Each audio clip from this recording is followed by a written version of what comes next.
Hello, welcome to Converging Dialogues. This is Xavier Bonilla. On this episode, I am very happy to welcome back on the podcast Lindsay Chervinsky. This is the third time Lindsay has been on the podcast, and I think she holds the record as of right now of the most appearances on here. So she's our resident historian, if you will, and she's absolutely wonderful, brilliant, and she's has a new book out, which is fantastic. Her latest book is called Making the Presidency, John Adams and the Precedents that Forged the Republic. As always, Lindsay is a historian of the presidency, political culture, and government. She is recently the executive director of the George Washington Presidential Library, and she's done so much great work over there and many other places. She also has her Substack in Perfect Union, which is fantastic. I highly recommend people subscribing there and following her there. I read it, so you should too. So we talk all about John Adams. That's what her new book is about. Her previous books on the cabinet and on Mourning the Presidents were wonderful. In some ways, this new book is a sort of it's not a sequel, but there's elements of how Adams continues on the cabinet which Washington created, and of course Adams is the second president after George Washington. So there's sequel-esque vibes to this book, and it's a wonderful book. We give an overview of Adams' presidency, how he maintained the cabinet, and then we talk about, he was a one-term, so 4 years. We talk about some of the main highlights of his one-term presidency. We talk about the XYZ affair, all the different variables and players there. We, of course, talk about the Alien and Sedition Acts and some of the controversy at the time and how people still continue to talk about it and how it relates to free speech and many other immigration, many other things. We talk about the Freeze Rebellion, how he replaced Pickering and McHenry. We, of course, talk about the election of 1800, fascinating election. And we talk about the legacy of John Adams and what he means to the presidency and on his own right, and many, many other topics. Again, Lindsay is just absolutely wonderful. She has such a wonderful voice for history and for these topics. She definitely does her research, and she really has a big passion for this. And so her writing is excellent.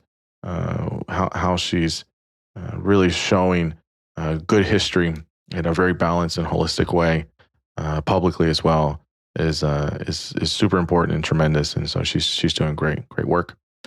Of course, you can listen to this conversation, my previous two conversations with Lindsay, and many other conversations about history, both U.S. and world history, at my Substack, at Converging Dialogues at Substack.com.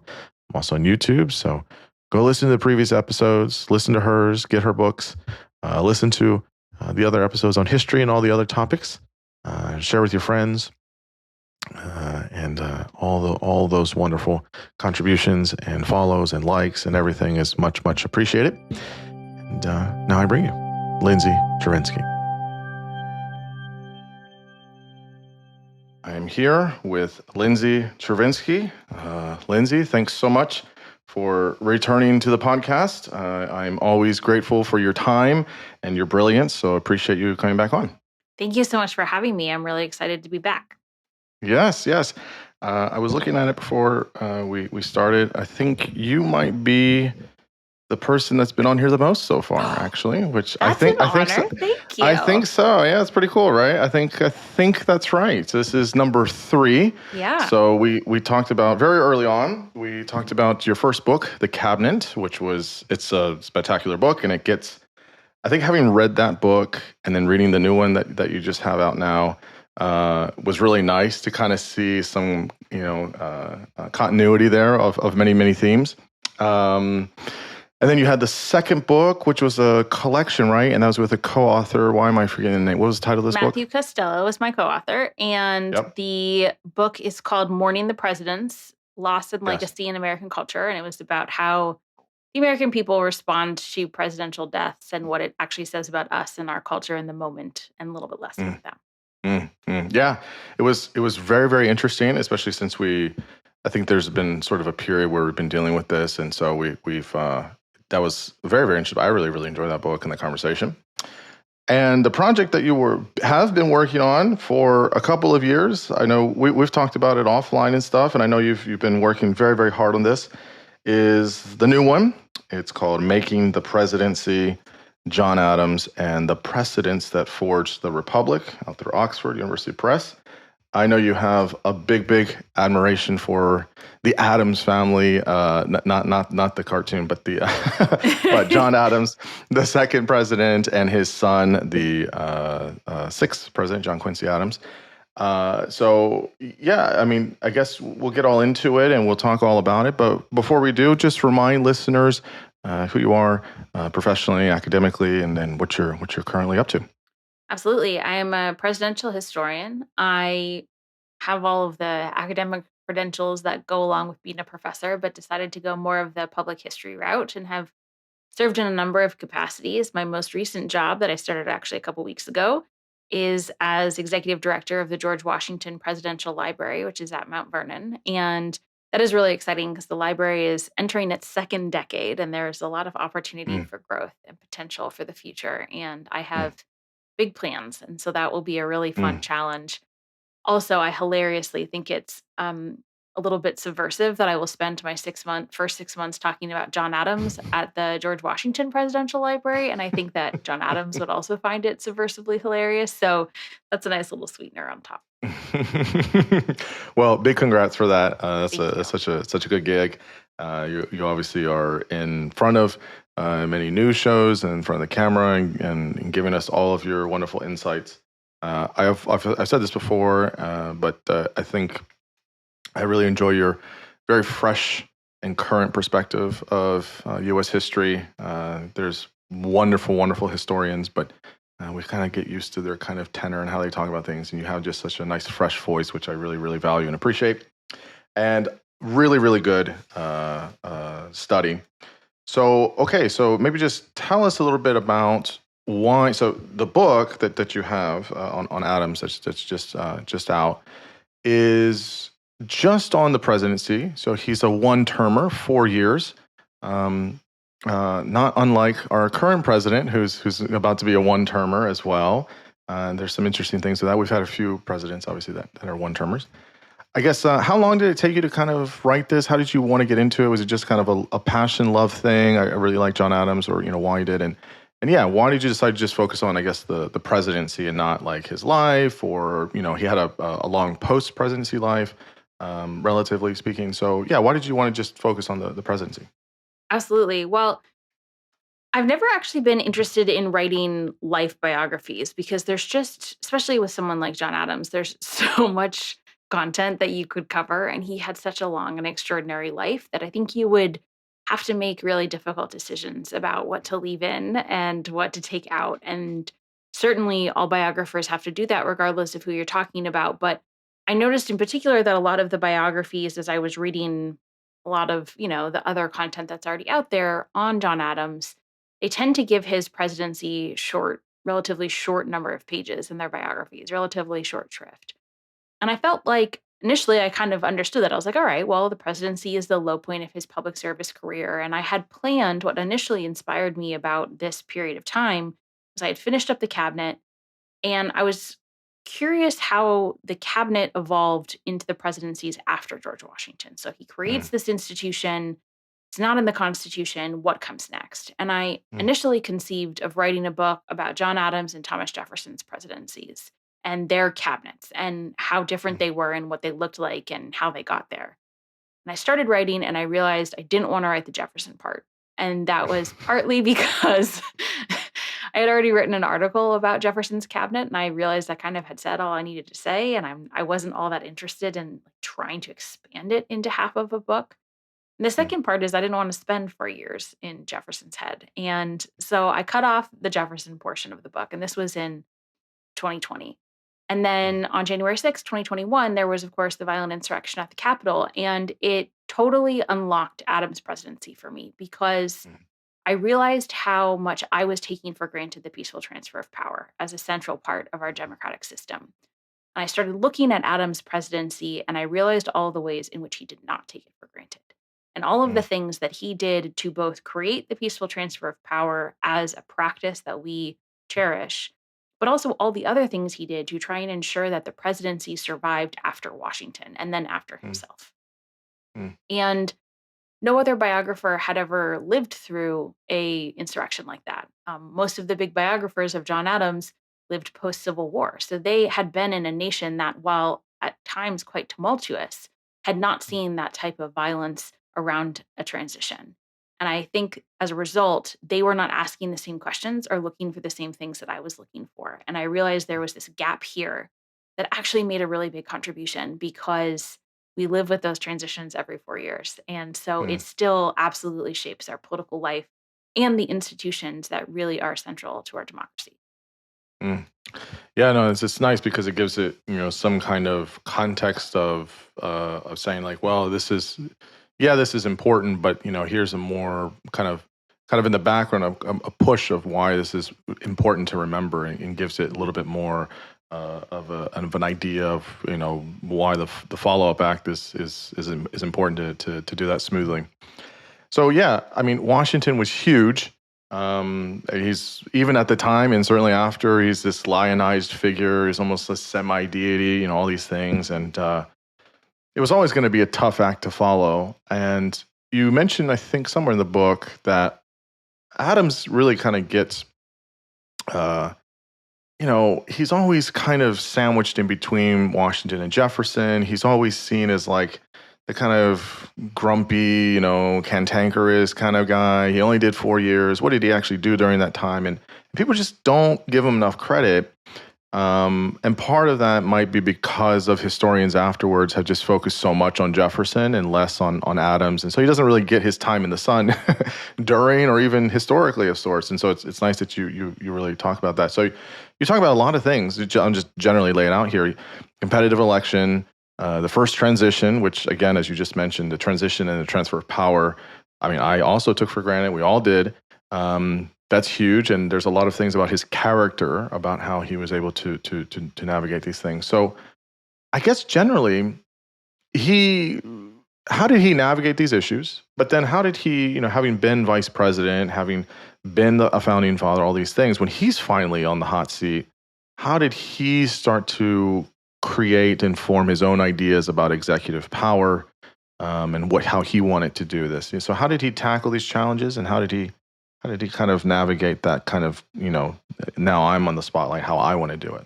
Yeah. Well, I think that, so much of his personality, what I love about studying the presidency is the personalities really, really do matter because it shapes Hmm. how they approach pivotal moments, how they approach decision making. And as you said, for anyone who came second, it was going to be just absolutely terrible. It was going to be awful. And pretty much everyone knew that whoever came second was going to fall short in comparison to Washington. Was either going to, if they stepped away from Washington's model, was going to kind of be viewed as, oh, you think you know better than Washington, or was going to come up short in comparison because Washington was such a lofty figure. And so Adams demonstrated really incredible political courage, being willing to take on that challenge. And he had an obstinacy to him where if he felt like he was doing the right thing, he did not care if it was unpopular. And that goes all the way back to the 1770s when he was representing the British soldiers in the Boston Massacre trials because he felt like they needed representation. And it was very unpopular with his neighbors, and he did it anyway. And he did that type of thing several times throughout the presidency, first and foremost being actually taking on the presidency. But I think that that type of stubbornness was so essential at moments when there really wasn't a whole lot of guide to follow. There weren't these built in precedents over centuries or decades of repetition. There was only Washington's model. And the political system, I know we'll get more into this, was incredibly fractious and divisive, and his party could not be counted on to guide him. And so he really had to depend on his own sense of right and wrong, his stubbornness about that. His most important advisor was his wife, Abigail Adams, and she almost always led him in the correct direction. She was totally brilliant, and she was, really self-taught. She did not have formal education. And yet she could see the political scene more accurately than anyone and just sized up exactly what was happening and gave him very incisive advice. And then the last thing I would say is that he really was extraordinarily experienced in terms of his previous positions and his expertise. He had been all over the world, so his gut feelings about diplomacy were usually spot on. And his sense of how people were operating and what was motivating them was almost always spot on. Mm. But he had never been in an executive position before. He had never been commander of a regiment or a group of troops. He had never been Mm. a governor. He had never been the president. And so his ideas about executive power were very theoretical, and he had given them a lot of time and study. He had written the Massachusetts State Constitution, which to this day is the longest lasting written constitution in the world. Wow, wow. Mm. But he had never done it, and he had never been in the Mm. room where it had been done because Washington did not include him in cabinet meetings. And so it took him a while to kind of figure out how much management was actually required of the people in the executive branch in order for it to work. Why, as vice president, maybe you can tell two things here. So maybe tell us how president and vice president used to function and work, both on how they were chosen. Now it's a ticket, right? But it wasn't like that before for a long time. So Washington and Adams, it's not like Washington chose Adams to be his VP. So you can just remind us of that real quick, but also a little bit about their relationship, particularly at the end. So in the book, you say that Washington didn't know Adams didn't know what Washington's intentions were. He was excluded from those conversations about maybe running again. What did Washington kind of have in mind? Like, look, I've been here for 8 years. I don't want to run for a third term. Was it natural for Adams to run, or was he like, look, y'all figured out, you guys have an election, you figured out, like, whatever? Or I guess how much of that was, like their relationship of like not really telling him, not really keeping him informed, what was his ideas, as best we can know, about what he thought would happen next or how it would succeed or all these things. And so maybe just tell us about how the vice president position was, and then their kind of dynamic about running or not running and things like that. Yeah. So initially, until the 12th Amendment was passed, the initial Constitution said that electors would cast two votes for basically the two people they thought would be the best candidates for president. And one of those votes had to be for a candidate that was outside of their home state. And I think the way they envisioned it is that there would be a lot of candidates running, and they thought that the elections would frequently go to the House of Representatives. So no one candidate would get the majority, and then you would go to the House of Representatives and it would be decided. For Washington, it didn't really matter because he was the only person that was elected twice unanimously. And so when the election came in 1796 and there was actually competitive election, then people had to start actually thinking about that process in real time. Mm. John Adams was selected as vice president because people kind of understood that, Washington was from Virginia. You needed to have a Northerner to bring the country together, to have geographic unity. So some of the candidates included John Adams, John Jay, George Clinton was from New York. There were some others. John Hancock was an option, and John Adams was seen as one of the more experienced statesmen. He had been in public service at this point for almost 2 decades. And so he came in second. And so because he was second in the votes, he became the vice president. So Right. Washington had no role in this selection. They had known each other for quite some time, but it's not like he selected Adams. And initially, in the first couple of months, he did ask Adams for advice, but then he began to distrust Adams' political instincts because Adams wanted a more ostentatious title for the president. And that was an episode called the Title Controversy, where Congress was trying to figure out what they should call the president. And Hmm. after that point, Adams really was sidelined from the presidency. Washington saw him multiple times per week at social events, but never invited him to a cabinet meeting, never really talked about heavy matters of substance or matters of state. And so Adams was really on the outside. When Washington decided he wasn't going to run, he did not endorse anybody. He did not say who he thought should be the candidate. He played no role. The Federalists loosely decided that Adams made sense as the ideal candidate because he was sort of seen as Washington's heir. He had been closest in proximity to Washington. The other candidate that they maybe would have been really interested in was John Jay, but he had become very unpopular due to a treaty he had negotiated in 1784 called the Jay Treaty. And so he had sort of been disqualified, and Alexander Hamilton was way too much of a controversial figure. And so Adams was kind of one of the leading Federalists, and they selected him as the candidate. In the 1796 election, the Federalists and the Democratic Republicans both put forward two candidates, but because, as you said, they were not running on a ticket and they hadn't changed the mechanism with which votes were cast yet, the top two vote getters were John Adams and Thomas Jefferson. And so when Adams became president, his main opponent, the other political party's candidate, Thomas Jefferson, became his vice president. And there's a lot of evidence to suggest that he actually really initially did want to work with Thomas Jefferson as a sort of bipartisan administration, but that quickly didn't work. And then Jefferson was completely kept out of the administration as well. Did I answer all of the questions? No, you did. Okay. It was very, it's very good. You explained it really well. I'll skip over, I guess, some of the specifics of 1796 election and certifying how long it took. I guess the question I have here is, because I want to talk about electors a bit later in 1800, but so he has the first presidential transition. It's a first, whatever. No one knows how to do this. So there was a lot of tension within the Federalist Party. So there's two main parties, the Federalist and the Democratic Republican, which is where Jefferson was. And so there's party tension within the Federalist Party.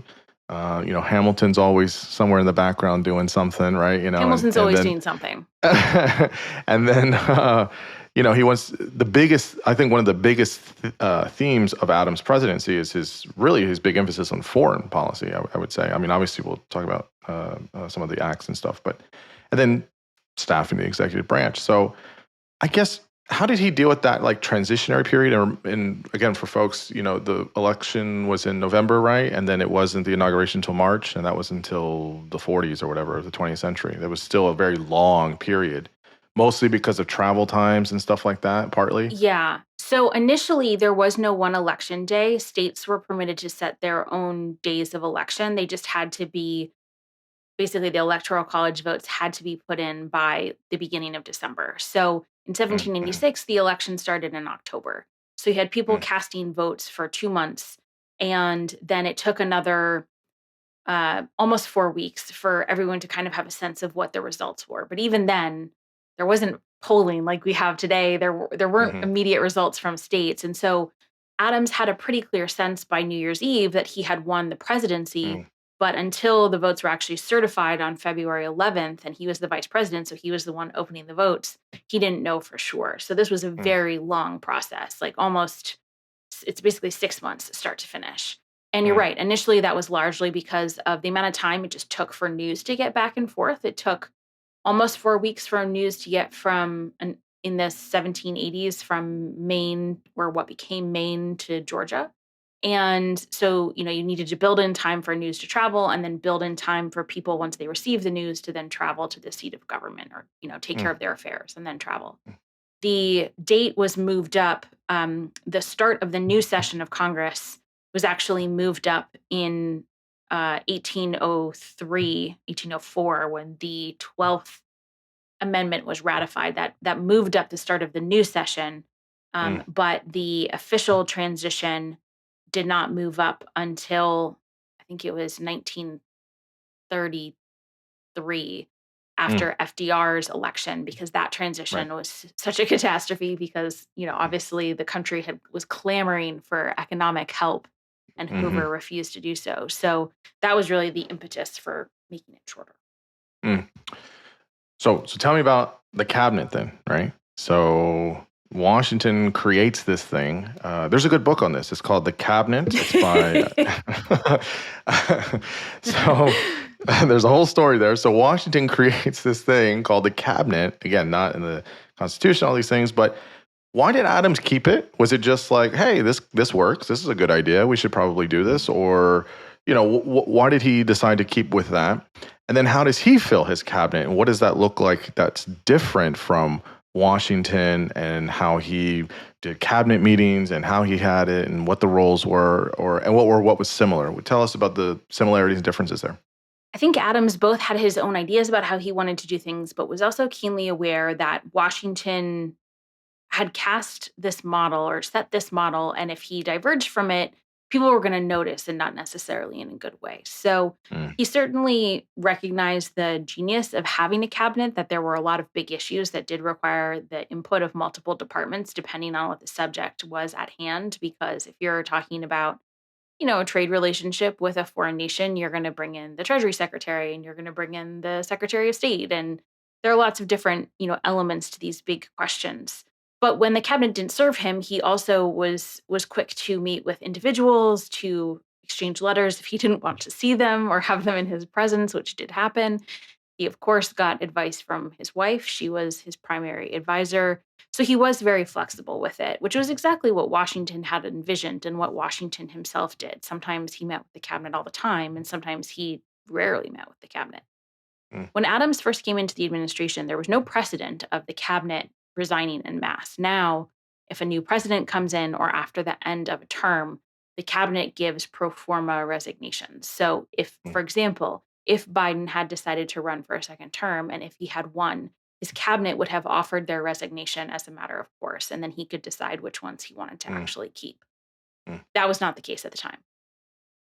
Adams knew how difficult it had been for Washington to find replacements for vacancies. The positions were not nearly as prestigious as they were today. The pay wasn't that good. Travel was super uncomfortable and miserable and took a really long time. So you were going to be away from your families and home for a long period of time.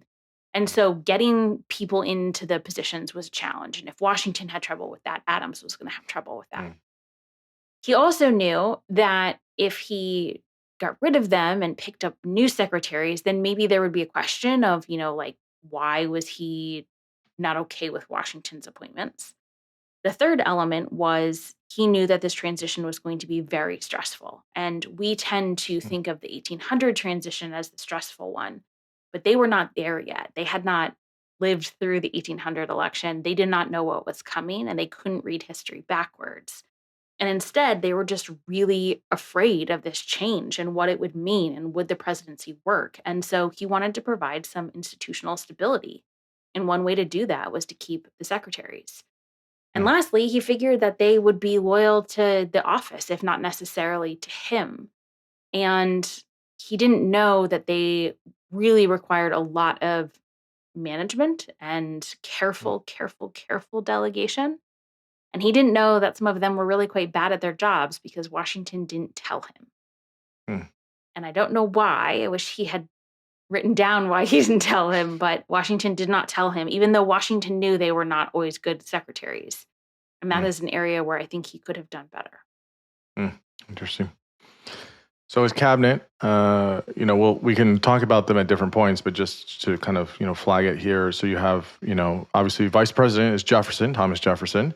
And that's a very, again, interesting experience. Again, there's that famous quote John Adams says about the vice presidency, the office of vice presidency is like one of the worst kinds of offices or whatever. He just says, really I think it's loathed the it. most useless office created by man. Yeah, something like that. So Jefferson gets that, right? And so I'm sure there's a dynamic there. You have Secretary of State Timothy Pickering, who we'll talk about a lot, who's seemingly always trying to usurp his kind of way of having power in the executive branch. But there's a very interesting dynamic there. And then later it's John Marshall towards the end of the term. And then Secretary of War, who becomes very important, is James McHenry. And we'll talk about him, but also this dynamic with Washington. I totally forgot about this. It was very, very interesting. So those are the main. There's obviously others as well, but those are kind of the big folks. And then his son is actually in Europe during his presidency, and kind of seems a place of respite for John Adams of like, okay, well, my son's there and he's got me, covered here, and I can trust him and rely on him and things like that. So, I mean, he has a whole different cast of characters. So I'm just kind of laying it out there if you want to mention anybody else that I haven't mentioned. But I do want you to tell me, because you talk about it in the book, it's super critical for his administration. It's a little bit in the weeds, so some people might not be brushed up on this, but the XYZ affair. Oof, this was. Yes. I did have to read this slowly because I was like, wait, what's going on? Like, what is this? And there's all these different things with France. So what's the overview? Why did this become so dramatic? Why was this like lightning issue? Yeah. What's the skinny here? Yeah. So just as a little bit of backstory, as you said earlier, most of Adams' presidency really ended up being focused on foreign policy. And that was largely because that was the president's main responsibility at the time, but also because the president was the only person responsible for foreign policy, or at least that was how Washington had envisioned it. And so as a result, it really did take up most of Adams's time, especially because there was this constant looming war with France. So in response to the Jay Treaty, which the United States signed in 1785, France really hated the treaty and they started seizing American ships and impressing American sailors and then basically seizing the goods that were valuable on the ships. This was obviously very unpopular with American citizens and American merchants. They wanted their stuff, they wanted their people, they wanted their ships. Well, And especially with being a young country, like you're still trying to probably like prove yourself and be like, listen, we've only been 100%. around for a couple of years. Like, you're not going to bully us. You're the old empire over there across the ocean. Like, you can't do that. Like, I can imagine there's a lot of that animus of sorts. Yeah, it's both very much like a question of sovereignty and independence and also an economic challenge, especially because keep in mind, all trade is done via the seas at this point. Right. And trade is an essential part of the American economy. They were trading with both Great Britain and France were the two big trade partners. So France started impressing the soldiers and seizing the ship or sailors and seizing the ships. And Adams sent a series of diplomatic missions. And the main mission in the XYZ affair was a 3-person mission: John Marshall, Charles Cotesworth Pinckney, and Elbridge Gerry. And they went to France. And to make a very long story short, basically, the French government, or the French minister that was representing the French government, refused to begin official negotiations until the United States had paid a series of bribes, had offered France a loan, which would be used in its war against Great Britain, which would have been a violation of their treaty with Britain, with the Jay Treaty, and would have basically dragged them into the war, which they were very much trying to avoid, and apologized for a number of speeches that Adams had made, which would have been a huge insult to American honor. So Marshall, Gerry, and Pinckney said, no, we're not going to do that. They divided on some other issues, but they refused to do that. And eventually the French government kicked them out of the country. And when reports made it to the United States about this treatment, became known as the XYZ affair, because the unofficial French minister, or the French minister had sent unofficial envoys to meet with them. And their names were basically blacked out of the document and were called Agent X, Agent Y, and Agent Z. There was also an Agent W, but he never really gets included in the story. It doesn't really feel as much of a title. Really W, work. yeah, it doesn't really work. XYZ is great. Yeah. It's great. So it's known as the XYZ affair because there were these 3 agents, Agents X, Y, and Z. And there was a huge American uproar. It led to Congress doing things like greatly expanding the army, thinking that war was coming, because to kick out diplomats from your country, that was a pretty decisive step at the time. Be a pretty decisive step today too, but it was taken very seriously as like one step short of war. Finally expanding the Navy and creating a naval department, which was long overdue. Washington and Adams had both been asking for it for years. And Adams was so excited because he had wanted a Navy really for decades, because he was a man of New England where all of the ships came from, all of the lumber came from, all of the sailors came from, most of the merchants came from. So he understood the power of the Navy. And he finally had the ability to name his own cabinet secretary. The Secretary of the Navy was Benjamin Stoddard, who was a great Secretary of the Navy, and Adams loved him. But Congress also developed a number of other punitive measures, which I know we're going to talk about more. But this moment is really a pivotal one because it seems that the country is on the brink of war. It really exacerbates the differences between the Federalists and the Republicans, the Mm. Democratic Republicans, because they were much more pro-French. And it was really one of the decisive points in Adams' presidency. Yeah, so this is early on, right? This is 1798. 1797 or 98, 98. excuse me. Yeah. How, it's probably like the first big test here. I mean, you're talking about war, as I mentioned. It's an early republic, and it's in its infancy still. He's trying to hold off to all the stuff Washington did. How do you feel when we look back on his handling of this, and kind of having the rest of history? How did he, as president, really handle and navigate this well, not well? What could he have improved on? Like, what was it at the time, of course, of where his motivations were of how to handle this? You can tell us how it resolves the sorts, but how do you, when we measure, like, okay, Adams was, fair, very excellent. How do we see how he navigated a very complicated and tenuous issue, so early on, 2 years into his presidency? Yeah. Well, I think overall he deserves very high marks. So initially, he really did enjoy the rally around the flag effect.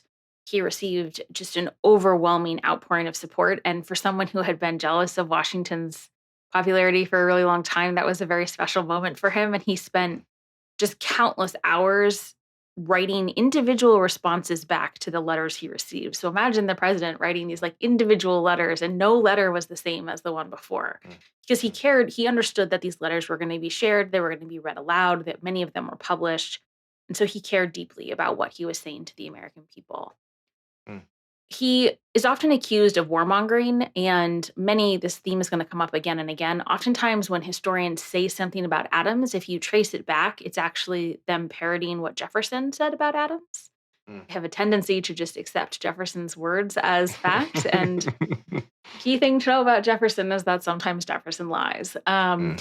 So, he certainly was outraged as well by the treatment of the French treatment of the envoys. He certainly thought that war was perhaps around the corner, but he also thought that war didn't make any sense because the French really needed American trade to feed the Caribbean colonies. And if they declared war on the United States, then that food supply was going to completely stop.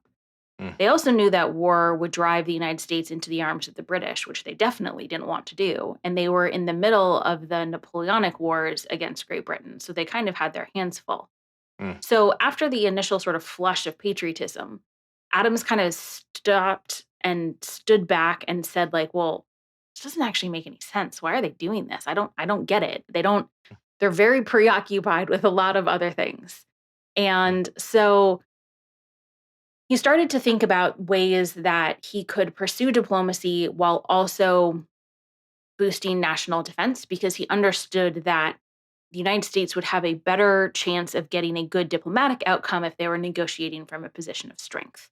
And this was partly good diplomatic sense that was informed by his experience and his expertise in this area. And it was partly informed by what was happening in the Federalist Party. So one of the big things that happened in the summer of 1798 was Congress greatly expanded the Army, and Washington came back as the commander-in-chief of the Army at Adams' request. But he said that he was going to stay home at Mount Vernon until France invaded, which he didn't think was going to happen. So whoever was number two was going to be incredibly powerful. And all of the extreme Federalists, which I call the Arch Federalists, wanted Hamilton to be number two. Adams did not trust Hamilton for a good reason. He wanted anyone else. Eventually, the cabinet, Timothy Pickering and James McHenry and Oliver Wolcott Jr., who was the Secretary of the Treasury, basically played Washington and Adams off of each other and got Washington to threaten to resign if he didn't have his way and didn't have Hamilton appointed as number two. And Adams did not really have a choice at that point, recognizing that Washington's resignation would be fatal to his presidency and would just completely cripple any chance he had of getting anything done. So he gave in, but then he started thinking about ways that he could undermine the army. And that sounds really bad for a president, but the Federalists were using the army in such a political way that we would actually see it as quite damaging to the nation. And Mm. any attempt to limit the power of the army is actually kind of a good thing. So Adams spent basically the next year and a half encouraging diplomacy, cultivating evidence that suggested that France had had a change of heart. And here's where his son, John Quincy Adams, is so important because he had a series of basically spies positioned in Europe. John Quincy Adams was one of them, but one of John Quincy Adams's good friends, William Vance Murray, was at The Hague. And they sent private intelligence back to Adams. They did not send it to the Secretary of State because they didn't trust him. They sent it to Adams, explaining how France had really changed its mind, was having a lot of regret, especially after the United States had acted so strongly in response. And so Adams was cultivating all of this evidence while also slow playing the development of the army such that he could make diplomacy an option. Hmm. In the spring of 1799, he appointed a new peace commission once he had received word from the French that they would be treated with respect. That peace commission didn't sail until the fall and ultimately produced the Treaty of Mortefontaine, which was signed in October of 1800. To this day, the United States and France have been allies. We have not been to war since. And Interesting. that's so important because, as you said, war is so unpredictable, and especially for a new nation. Hmm. You just never know what is going to happen, especially one that is as fragile as the United States was. So he pursued peace. He was proven correct in that pursuit. He ultimately got this treaty, and he said it was the greatest thing he did. He wanted peace in 1800 to be on his tombstone. So there are some down moments. He signed the Alien and Sedition Acts, which I know we'll talk about, and he definitely deserves a black mark for that. But I think overall he handled it pretty well. Yes, it's well, as you're explaining this, I'm thinking about how much of his maybe his character. I think he's wrongfully seen as stubborn and difficult and ornery, but I think he also had elements of that where he was able to have good, strong character to say, I think this is a right decision. I think we should do this. And I think maybe he doesn't always get it right, but I think in this regard, he was able to really find that. It's interesting hearing all these like people. I don't think really you don't learn this like in history class in high school or even in college maybe necessarily, but like just how much like people within their own party didn't like each other. Imagine that, right? Like imagine that never happens today, right? Like this never happens, right? And it's always kind of been that way. It's always been kind of this a lot of disagreement and all these things. Who do you trust? Who's loyal? And that's just kind of how people are and political power and things like that. So as this is going on, it starts to have a kind of spillover effect here in the U.S. domestically, and I don't think is completely causal, but definitely somewhat correlated. As you're maybe going to war, maybe there's paranoia of like who's here in the country. Again, that's never been a fear in the United States of who are all these people coming here. We've continuously had that paranoia. How does the two acts? So there are two: the Alien and Sedition Acts. So there's the Alien Enemy Act, and then there's the Sedition Act. Just tell us how they came about and who were the movers and shakers for this, and then tell us what they are, and then we can talk about all the fun controversial stuff after. But yeah, tell us how this comes about, who puts it together, and what they are specifically. So there are actually technically 4 acts. We call them the Alien and Sedition Acts because that's the 2 that are famous, but there were technically 4. So there's the Alien Enemies Act, which was passed when the country is at war. The country has the right to basically remove citizens of the nation that they're at war with, and it requires the appropriate due process. So it requires trial and all of that. And that was actually instigated by the Republicans who were hoping to stave off a more radical version of the bill.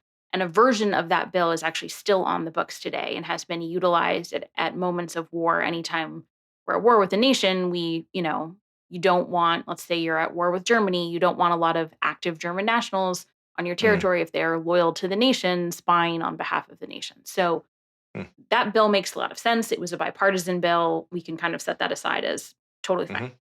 The Alien Friends Act basically said that the president can deport any foreign national basically at will without due process. That obviously sounds a little bit ridiculous to us. It was outrageous to many at the time.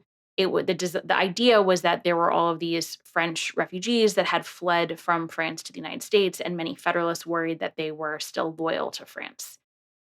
To his credit, so I should say, Adams did not ask for any of these bills. He asked for the Navy. He wanted the Navy, but he did not ask for anything else. And he did sign them, but the Alien Friends Act, he did not invoke a single, basically, eviction. So even though the bill was on the books, it was never used. There's then a naturalization law, which made it much harder for immigrants to become citizens. That was mostly instigated by Federalists, and that was because immigrants tended to vote for Republicans. And so they wanted to make it harder for Republicans to get votes. So they changed the period of naturalization from, I think, 5 to 14 years. And you had to announce way ahead of time, or it would delay the process. So it was very clearly political. The Sedition Act was passed. The Senate passed it on July 4th, 1798, which is one heck of a statement. And the Sedition Act made it illegal to oppose or criticize or basically bring ridicule upon the president or the federal administration, so the federal Congress. It notably left out the vice president, and you can guess as to why, given that he was a member of a different party. It is important to note with the Sedition Act that at the time, there were no laws on the books that prohibited speech that invoked violence. So today, you have a right to free speech, but you do not have a right, for example, to shout fire in a crowded theater. That's what we think of as the most common example. You do not have the right to incite violence. Those protections did not exist. And in fact, newspapers were often encouraging violence. There was a real threat of political violence. There was a threat of arson. There were these threats that were delivered to the president's house. So there was a real genuine fear that speech was going to be used to provoke political conflict with deadly outcomes. And yet, those fears were used to justify a very partisan bill. And so the Sedition Act was passed. Again, Adams did not ask for it. He did sign it. Timothy Pickering, as the Secretary of State, was responsible for sort of spearheading the investigations. They obviously focused on Republicans because of the nature of the crimes that were detailed. And Adams did, while he did not necessarily solicit those prosecutions, he did permit them and at times encourage them. So it is absolutely a black mark on his record, but I do think the nuance is important. I want to ask about, there's a few follow-ups here, but the one thing is it important or is it relevant that he didn't ask for this, he didn't put it forth, he didn't, is that, he's not pushing for this. Adams isn't saying, we got to get this under control, give me a bill, I'll sign it. He does sign it. He doesn't, you say in the book, I think somewhere, that he doesn't really explain why he did it or why he didn't have any. How much can we actually put on him? What's fair to put on him and what isn't? And maybe this is just one of those, things people can debate, but I don't know. What do you think? Yeah, I think it's hard to say because there are a couple of reasons why we don't have a whole lot of information about his motivations, but the primary one was that Abigail was living with him at the time. So the main vector through which we usually get his innermost thoughts are being spoken. They're not written, and that's very frustrating for historians. And we should also say that Abigail was very much in favor of the Sedition Acts. This was the one time where her advice, I think, is bad advice, and it was because she was really afraid for his life. He didn't have Secret Service. There wasn't a gate outside the president's house, and there were these threats being delivered to their front door, and she genuinely feared for his safety, and it caused her to want these political prosecutions in a way that was, I think, a little unbecoming. I really don't think that the blame totally lies with him because he certainly was not the motivating force. He was not pushing for the legislation. He was not, whipping votes. He was not pointing out people that should be prosecuted. And yet, as Truman said, the buck stops here. And to a certain extent, he has to own what he signs. And so I do think that there are other people who really deserve a much greater share of the blame, but he does not get off scot-free. Again, what was protected at the time, and how do we see it differently now? Because I think most people will say, "Yeah, this is terrible. This is like not this. hmm You're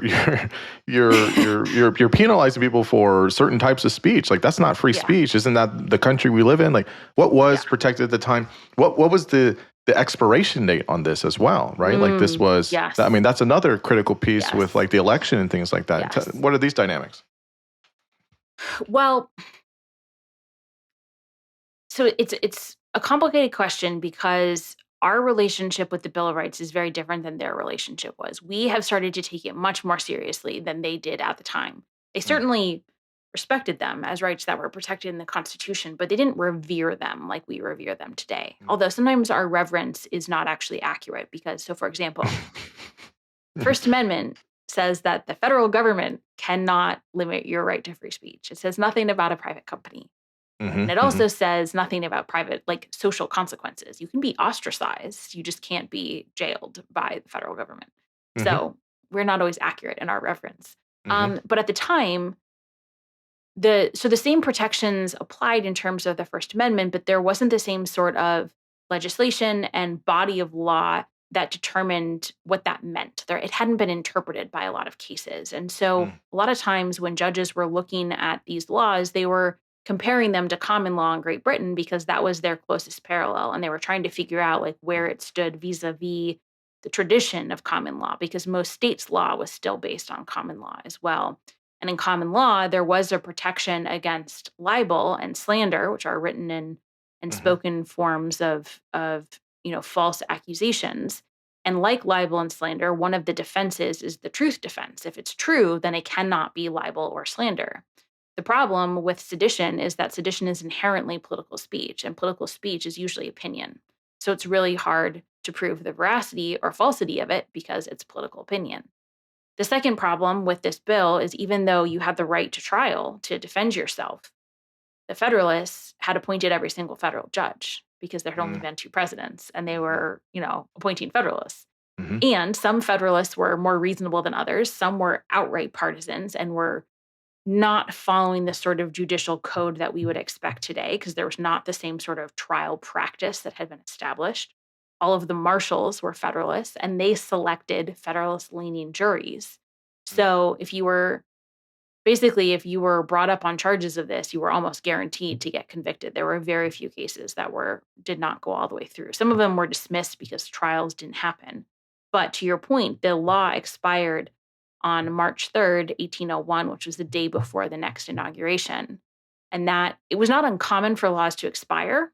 mm And it was not even uncommon for laws to expire at the end of a term because it made sense that, when you have a new election and a new Congress coming in to have a fresh start. But in this particular case, it did feel extra political. Yeah, so I was going to say that the protection there is with the president, but not necessarily the vice president, right? So, hmm like, Adams can get protected, but, screw Jefferson. And, oh, by the way, he's like not my ticket. He's not on my party, and he's probably going to run against me. And this is going to expire right before the next election where he's probably going to want to run. All of that does feel icky. That feels Yeah. like slimy political games here. Yeah. Well, I think the lesson to take away from it and the lesson that I really took from it is people can have real justifiable fears that are based in evidence and are based in good faith fear. Mm, And that can convince them that any means are necessary to defend themselves or to defeat their enemy. And mm. that justification is the dangerous part. It's not the fear because people are entitled to their fears and their feelings. It's when you become convinced that you can do whatever you want to win because winning is necessary. That's when it's dangerous. And that's the line a lot of the Federalists crossed over. Mm. How did people like the public kind of take these at first? And then as things started to happen, especially with sedition, then they were like, wait a minute, what's going on here? And then how does how does the public turn? Like, wait, I can't how broadly are we applying this now? Like, wait, I'm not Mhm. signing up for this. Like how did that kind of in the public sphere kind of ebb and flow and change? Well, initially, the public was very supportive of these measures to defend the country against France. They were very supportive of the army, they were very supportive of the navy. They were they even kind of understood some of the other legislation. A few things happened that caused them to really change their mind, and they can't be separated because in the minds of the American people, they were all different parts of the same piece. Hmm. So there was the sedition bill, which of course was designed to target speech. There was a taxation bill that was passed to pay for the army. There was the expansion of the army, and the American people were very distrustful of standing armies. Keep in Hmm. mind, this is in 1798, 1799. Most of the people living had some memory of the revolution, if not the pre-revolutionary years when Mm. there were British forces stationed on North American soil. So this was very fresh in their minds. Sure. And those three things were all intertwined because as sedition prosecutions started to increase and there was a standing army in front of them, there was a question of, well, is the standing army going to be used against Mm. partisan enemies? Mm. And the taxes that they were having to pay, and for the first time, this is a direct tax, meaning the tax collector would go and measure your house and assess how much you owed and make you pay it, as opposed to like paying a sales tax on whiskey or something like that, which is an indirect tax. It was very unpopular. So all of those three things felt Mm. like they were interwoven and were known really as the Federalist agenda, the Federalist Mm. platform. And they became very, very unpopular. The public response to it was a little bit delayed because a lot of those things hadn't kicked in what we think of as the midterm elections of 1798. So initially, it seemed like the American people were okay with these Federalist actions. Mm. But by the fall of 1800, when they were in full force, they were very unpopular. And they did end up leading to an overwhelming Republican victory. A little bit less so. I mean, Republicans did win the presidential election, but at the state level, everything from like what they said was like dog catcher all the way up to, from like coroner to congressman, huge Republican landslide in those positions. Mm. It's interesting that how we don't like taxes. We don't like people telling us what to say. We don't like having armies in the Nope. street. We don't. Nope. We're Nope. suspicious about different people coming into the country. Like it is I'm like so all the same things. Like 250 years. It's not I'm really that different. yeah, I'm really glad that you're picking up on because I was reading about this stuff and I was like, you know what? We often talk about the parallels between now and the 1850s, and some of the times that's really accurate. Lately, we've Hmm. been talking about the parallels between today and the 1960s, also accurate. Right. Parallels between now and the 1790s are nuts. I mean, Yeah. xenophobia, Yep. pandemics, Yep. political violence, contested elections, foreign interference in elections, dislike of taxes. I mean, you're right. Just like the list goes on and on and on and on. And so some things I think are at least cyclical to the American condition, if not Yep. universal. Yes. It's truly American. I'll say it that way. Is it the Fries Rebellion? Am I saying this right? Freeze. Freeze, yeah. Tell us about this rebellion because this is with the taxes thing. You don't have to spend too much time on it, but it does become, it's just like as you're saying, by the time we get to the fall of 1800, people are pretty made up about what they think about Adams. And we can talk about legacy in a bit, but yeah, tell us about this rebellion. And I guess, was this just like, if this had happened by itself, would it have been like a thing, whatever? Or Mhm. was it Mhm. all of these things compounding where it was like, yeah, this is going to definitely impact Adams' ability to get reelected? Yeah. Freeze Rebellion was I mean, rebellion is really such an exaggeration. It was a very small protest that took place in Pennsylvania. And it was a group of people, mostly in Northampton County, who opposed the tax bill. They also opposed the sedition bill. What was interesting about a lot of them is they thought initially of themselves as Federalists, and many had actually served in Washington's army, both Mm. in the Revolutionary War and then also in his army when he had crushed the Whiskey Rebellion just 5 years earlier.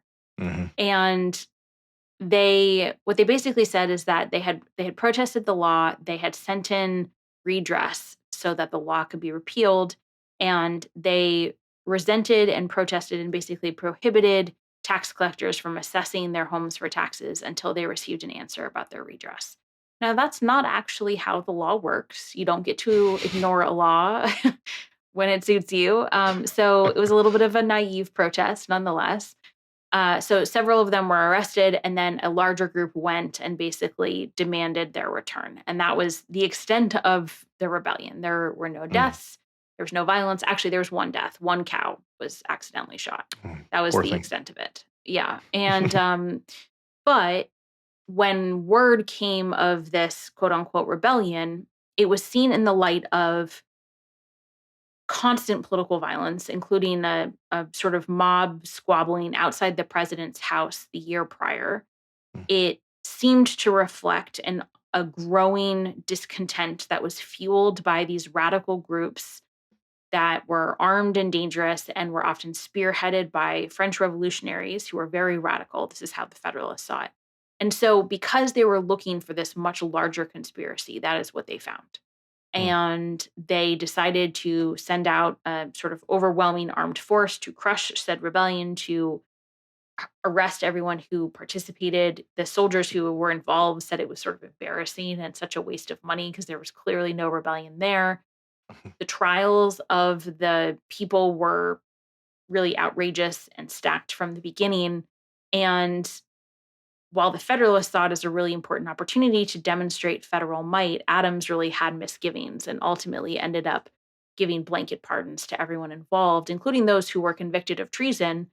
He commuted their sentences and gave them pardons because he worried about the definition of treason that had been established, that it was just very, very narrow. It was basically objecting and interfering with any sort of law, which he felt like was not accurate.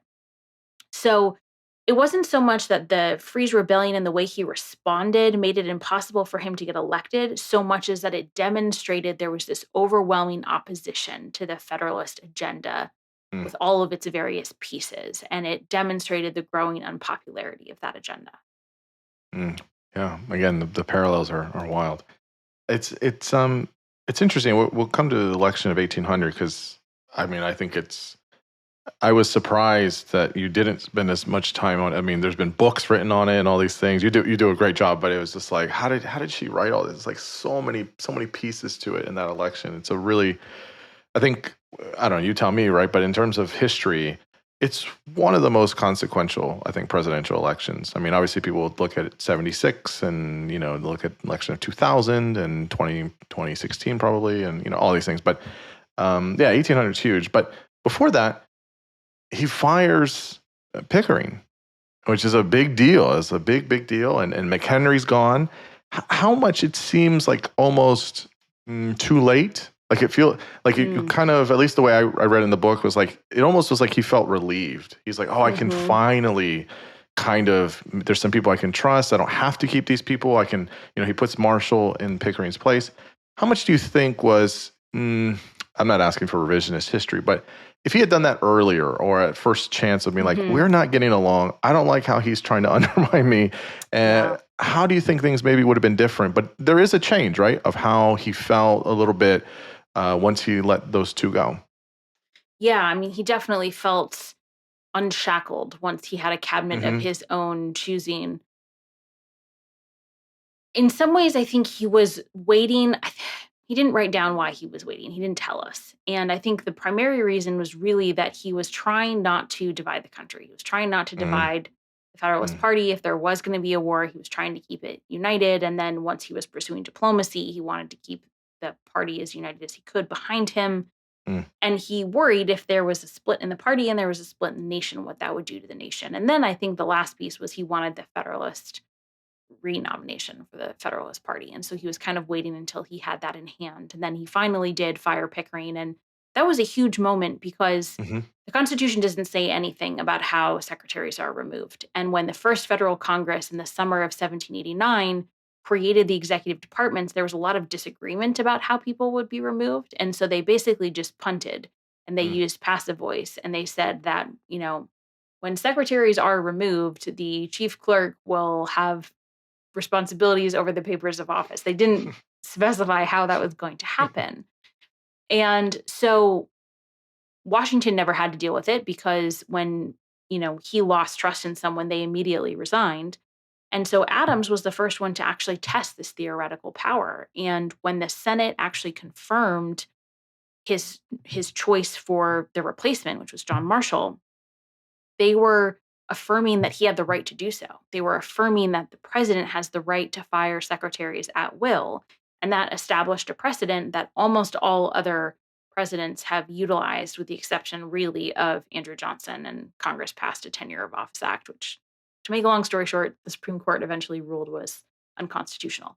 Mm. But Adams was the one that basically said, yes, indeed, the presidents do have the right to do this, and it gave him much more concentrated power over the executive branch. Mm. And so that moment when he does, it is so powerful because it gives him unfettered control over the executive branch. And in his final year in office, you can see he just loves working with a cabinet who's not terrible. It's just it's so refreshing for him.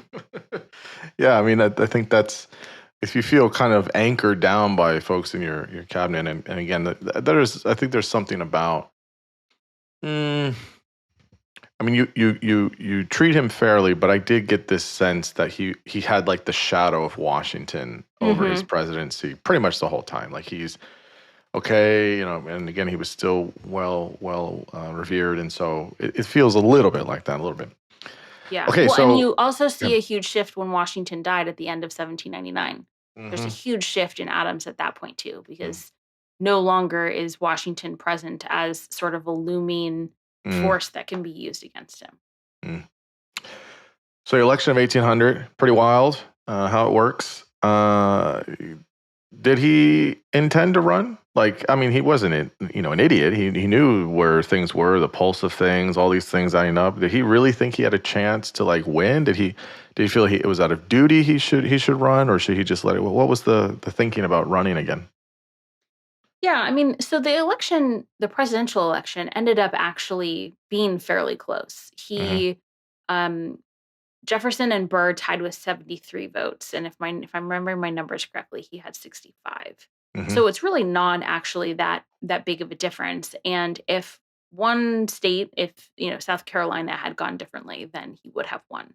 So he of course wanted the validation of reelection and cared what the American people thought of him. He also, I think, believed that he had done a good job and deserved a second term. He also, I think, felt called to serve. He believed deeply in service and national service. That was very much a family tradition. And it wasn't really clear what was going to happen. And I don't think it was really clear toward the end what the outcome would be. He also could not have anticipated that there would be several factors, including Hamilton's pamphlet in October, which basically said he was unfit to be president, that probably at least shifted some votes. So I think that he wasn't crazy to think that there was a chance. I think there was a chance. And while he couldn't have done anything about it, it is always important to acknowledge that if not for the 3/5 clause, he would have won. Interesting. So tell us. So we're in an election year, and every election year since 2000, at least, we always are talking about the Electoral College and all these things. And I know people have different opinions about that. I guess I just want to ask, it was done differently then. It's a little complicated, so you don't have to get super in the weeds, but correct me here, but you had to vote at the state level for legislators, then you had direct elections for electors, and then you had the Electoral College. And it's a young republic, so there's not that many states and not that many electoral. I mean, you just said 73 and 65 today. It's you got to get to 270. So how did it work then? And I guess just for context, how is it like different now in terms of this Electoral College process? Yeah, so it says in the Constitution that each state has the right to pick how the electors in their states how they're decided. So some states had the state legislatures were permitted to decide, which meant that the state legislature elections were really important because whichever party controlled basically the state Congress was going to determine their votes. Other states, it was direct electors. And the way that people ran at the time is rather than like a state selecting electors, you basically ran as either a Democratic Republican elector or a Federalist elector. And so it was very clear in advance, like sort of which party you were voting for, but it was much more informal than it is today, much less written down in law and statute. Each elector cast 2 votes, and this was before the 12th Amendment, which changed how that was elected. So they cast 2 votes, one from outside their state. So, for example, the Federalist ticket was John Adams and Charles Cotesworth Pinckney. The Republican ticket was Thomas Jefferson and Aaron Burr. They represented different parts of the nation.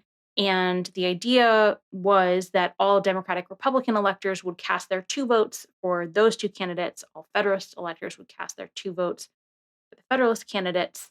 But when it actually came time to vote, that could get messy because certain people would drop off certain ones, so there wouldn't be ties, or maybe some states would want to split, or maybe some states like South Carolina would want to vote for Charles Cotesworth Pinckney, who was born in South Carolina, but Jefferson, who was a Democratic Republican. So it ended up being much messier than originally anticipated. How did it come down to South Carolina, but also Pennsylvania? And it's, again, crazy how Pennsylvania is such an important state for electoral college votes in an election, and here we are, 224 years later, and it's, we're still, thinking about this. So, I mean, how does that happen? There was a tie, and it was a tie, and it was a tie, and it was a tie, and they had to keep voting, and basically just wore them down. It was just like, fine, okay, like, fine, okay. What's the democracy there? I mean, how did this end up happening where Jefferson wins? Yeah. So it's really important to remember that, like, we've never actually had a democratic system when it comes to representing or electing our presidents. We've always kind of had this very weird representative system. So it came down in the Electoral College, it came down to Pennsylvania and South Carolina because they were basically the final states to make a decision, and they were clearly the states that were not going to go for one party or the other. And that's because the way that South Carolina made its decisions, one party couldn't run roughshod over the other in the state legislature. And in Pennsylvania, the Federalists controlled the upper house and the Republicans controlled the lower house. And so the Federalists basically forced a compromise. They forced a split in the vote in the Electoral College such that the Republican candidates got 7 votes, basically, and the Federalist candidates got 6. So after the Electoral College certifies all of its votes, Jefferson is tied at 73, Burr is tied at 73, Adams is at 65. And so then, per the terms of the Constitution, the election is thrown to the House of Representatives. And under those terms, each state delegation gets 1 vote. So not each member, but each state.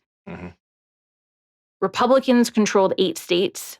Federalists controlled 6 state delegations, and there were 2 that were split. So neither side had enough to win.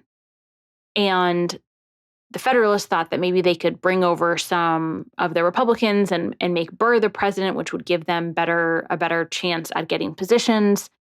Republicans insisted that Jefferson was the person who was always intended to be president and the people's choice, and so they refused to change their mind. As you said, they voted again and again and again. They cast 35 ballots before they finally came to a resolution on the 36, which took days and days and days and days. And the way that decision was finally secured was a moderate Federalist named James Bayard, who was the sole member from Delaware, met up with his friend Samuel Smith, who was a moderate Republican from Maryland, which was a split state. And Bayard basically said, all we want from Jefferson is a promise to keep the Navy, to keep the National Bank, to pay our debts, and to try and avoid war with France and Britain. Very reasonable requests. Smith went to Jefferson and said, here are their demands. Jefferson sort of did a wink, wink, nod, nod, such that he could maintain deniability and say, like, oh, I'm not actually making a deal, but making it clear that he was okay with that. And so then the next day when they went and they cast the 36th ballot, Bayard cast a blank ballot for Delaware, so that removed a state from Burr's column.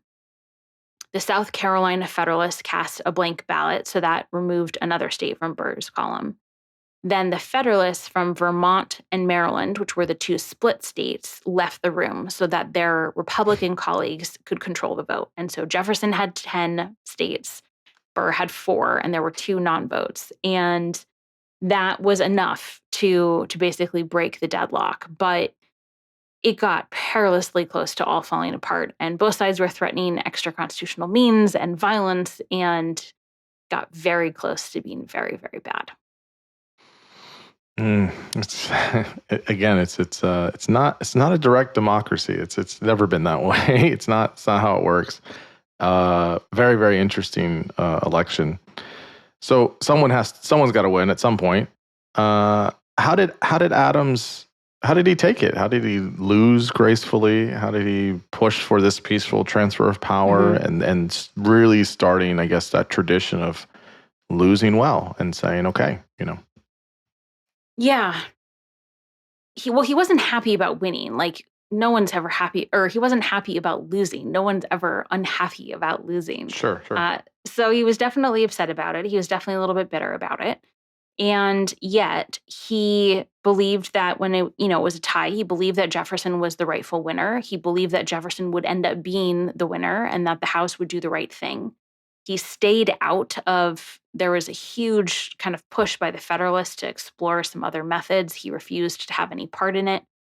He met with Jefferson and assured him that he felt that he should be the winner and showed him the president's house, had Abigail meet with him to talk about the staff at the White House to see who he might want to hire.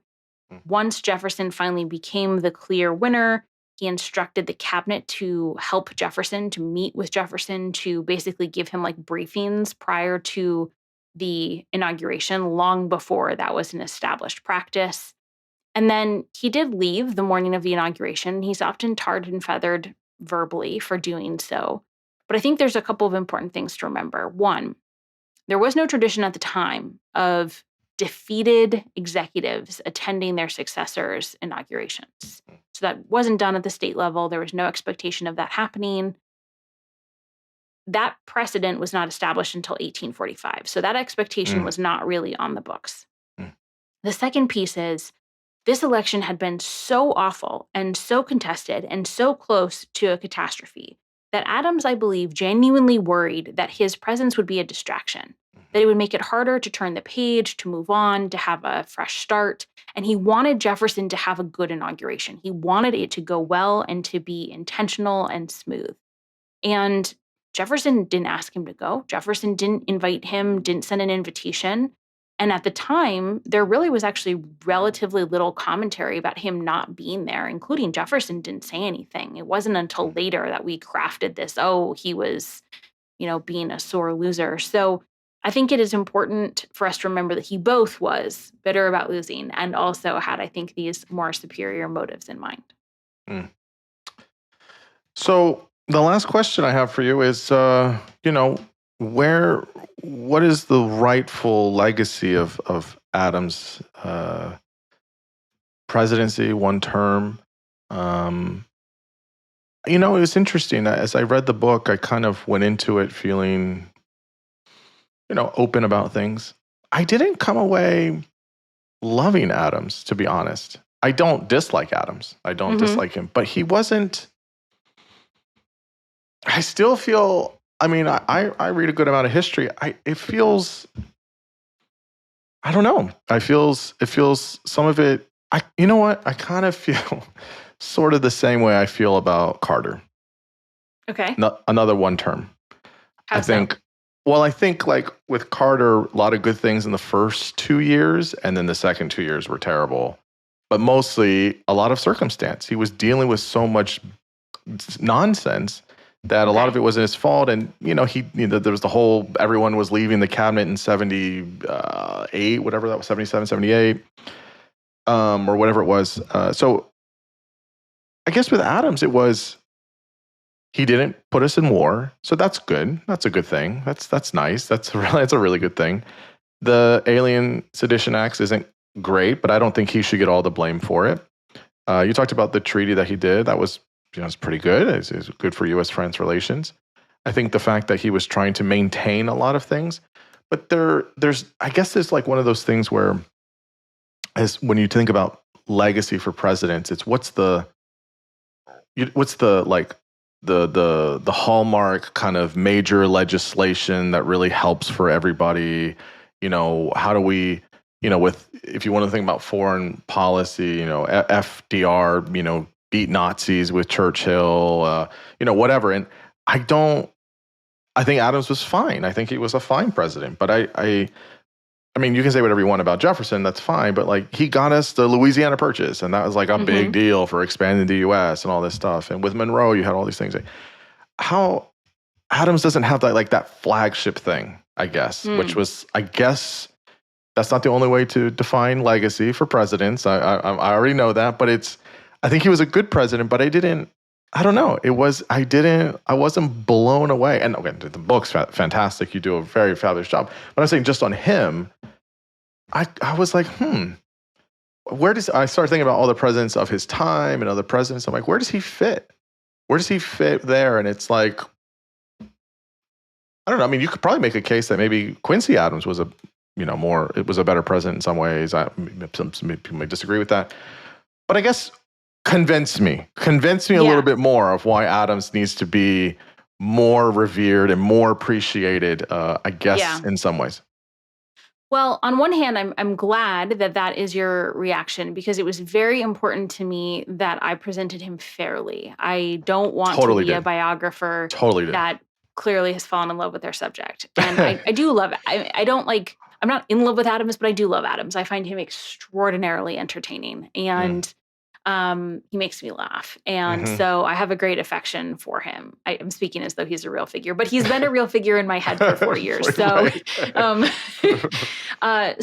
so I'm really glad about that. So that's great. I think the challenge is I think there are three pieces. One, we do have a tendency to view one-term presidents as failures. And I think that is limited thinking on our part, because so often re-election, as we know, has nothing to do with them. So, I think George H.W. Bush was a phenomenal president, especially when it came to foreign policy. Yeah. And he was a one-term president, and I would never call him a failed president. But I think what made George H.W. Bush a great president, and it's one of the same things that I think made Adams a great president, is restraint.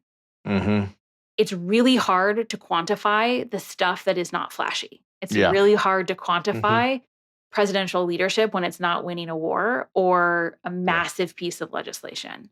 And yet, often the moments that I think are essential, especially in like constitutional crises or potential global conflicts, it's knowing when not to do anything. It's knowing when not to say anything. It's knowing when to be quiet, or just to persevere, or just showing up is enough. And so I think, much of Adams, yes, it's one term. Yes, he lost. There's that.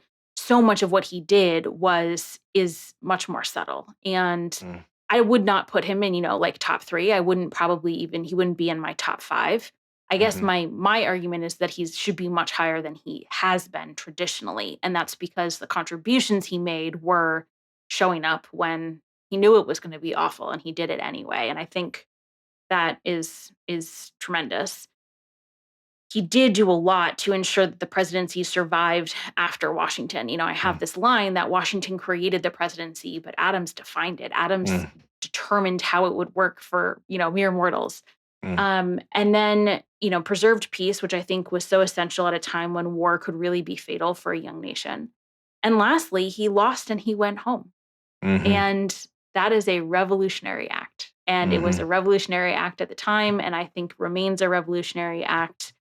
And so I think my main argument was not that like he is one of the greatest presidents, but rather the things that we cherish about our democracy, so much of them go back to Adams and would not have survived without Adams. And it doesn't mean that he himself necessarily was great, but rather made these really important contributions that he did not take for granted, and I hope that we do not take for granted.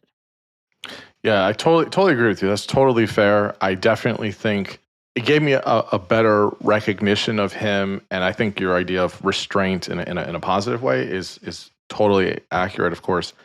And yeah, I definitely think that it does bother me that he gets a lot of like less attention because he's like between Washington and Jefferson, and like I'm not a big Jefferson fan, right? So I'm not standing for Jefferson over here. And so like, and Washington is great. I think he's a true independent spirit. I think he was a good first, all that stuff. But I totally agree with you. I think he deserves his time. He deserves his time to get a look, which you show really well. And I do think it is that keeping us out of things. I think that's really, really, it's hard to like, let's build a monument for that, but it's like a really important thing. It's really important. Yeah. Well, and so much of the reason why, so much of the negative things that we think about Adams, or the lack of recognition, is really actually a product of his time. So, Hamilton and Jefferson became known as the two-party figureheads. So Hamilton was the Federalist and Jefferson was the Republican. And so Adams was left without a constituency or a party to defend him.